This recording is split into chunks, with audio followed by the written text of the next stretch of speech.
Question number 4 आपकी book का 4 को बहुत ढंग से समझिएगा, थोड़ा अलग टाइप में है। क्वेश्चन नंबर 4 में बोला है आप product X take 2 hour to produce. एक प्रोडक्ट एक्स हम मैन्युफैक्चर करते थे जिस प्रोडक्ट को बनाने में 2 घंटे लगते थे, which is use to full capacity. जो हमारी मशीन थी उस मशीन की फुल कैपेसिटी को यूज करके हम हर 2 घंटे में अपना प्रोडक्ट तैयार करते थे।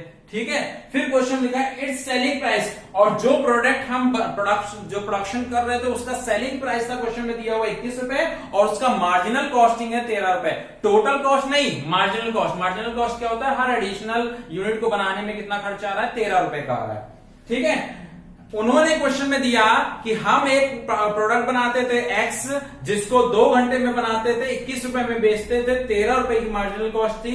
अब कंपनी ये चाहती है कि एक प्रोडक्ट जेड है उस प्रोडक्ट को मैन्युफैक्चर करना चाहती है। तो जब कह रहे हैं क्वेश्चन में used in the production of X can be made the same machine in 3 hour, मतलब जिस मशीन से हम 2 घंटे में एक्स प्रोडक्ट बनाते थे उसी मशीन से एक प्रोडक्ट जेड बनाने के लिए क्वेश्चन में कह रहे हैं जिसको बनाने में 3 घंटे लगेंगे।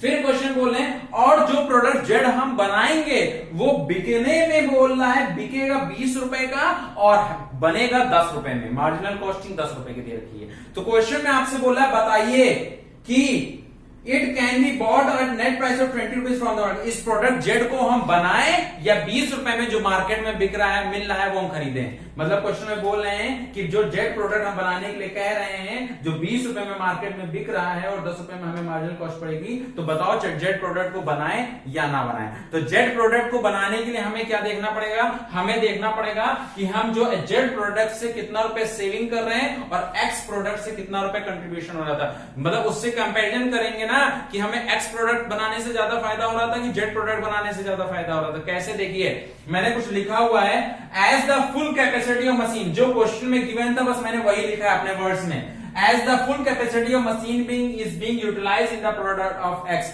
मतलब X प्रोडक्ट को बनाने के लिए मशीन को का पूरी फुल कैपेसिटी को यूज किया जा रहा है। और अगर जेड प्रोडक्ट को बनाना चाहते हो can be produce only the restriction of the product of x. Z product को बनाने के लिए हमें क्या करना पड़ेगा? एक्स प्रोडक्ट में रिस्ट्रिक्शन लगानी पड़ेगी। जब एक्स प्रोडक्ट और जेड प्रोडक्ट एक साथ थोड़ी ना एक ही मशीन से बन पाएगा, एक प्रोडक्ट बनाओगे तो दूसरे प्रोडक्ट को रोकना पड़ेगा। तो जेड प्रोडक्ट बनाने के लिए हमें एक्स प्रोडक्ट को क्या करना पड़ेगा? रोकना पड़ेगा। दस saving in the production of Z. तो हमें पता कैसे चलेगा? हम कैसे पता करें कि जेड सही है कि प्रोडक्ट बनाना एक्स प्रोडक्ट सही है? तो सेविंग जेड प्रोडक्ट से कितनी हो रही है और loss of contribution and stopping the production of, और एक्स प्रोडक्ट को रोकने से हमें क्या लॉस हो रहा है कंपैरिजन करते हैं। होने वाला प्रॉफिट इतना होना चाहिए कि जो प्रोडक्ट आप नहीं बना रहे उस प्रोडक्ट को होने वाले लॉस को भी कवर कर जाए। मतलब मैं प्रोडक्ट था, मान लेते हैं मैं बनाता था एक प्रोडक्ट 10 रुपए का बनाता था, उस प्रोडक्ट को मैंने बनाना मतलब 10 रुपए का मुझे उस पर प्रॉफिट होता था, मैंने उसको बनाना छोड़ दिया।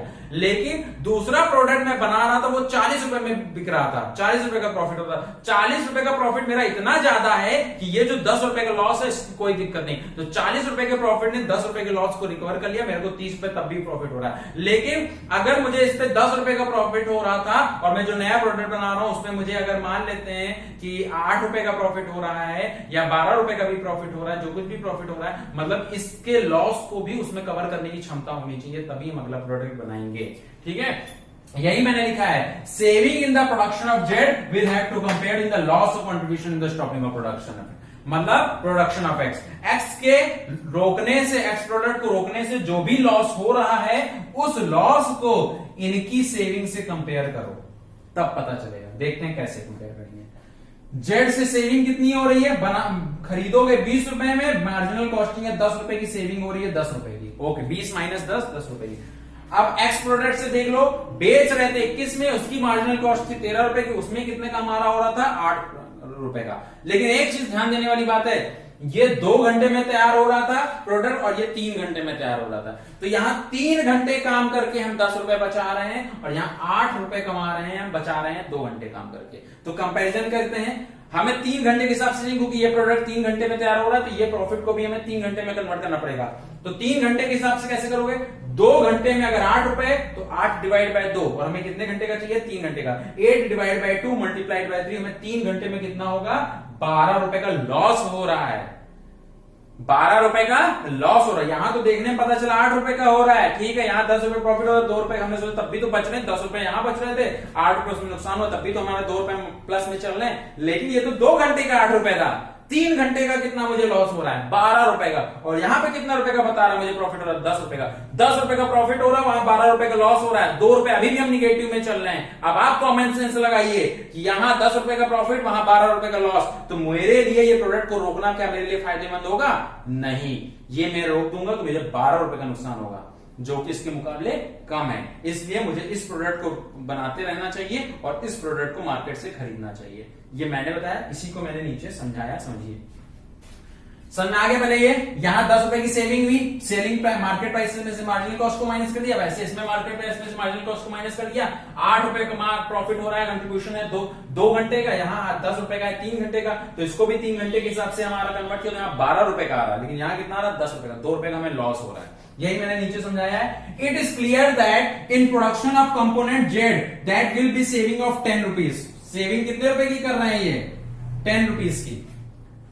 But due to stopping the production of X, due to 10 रुपए बचा रहे हो एक्स को ना बना करके, there will be loss of contribution. कितने का लॉस हो रहा है? 12 रुपए का। During that period of 3 hour, 3 घंटे में 12 रुपए का लॉस हो रहा है और 3 घंटे में 10 रुपए का तुम कमा हो जाता।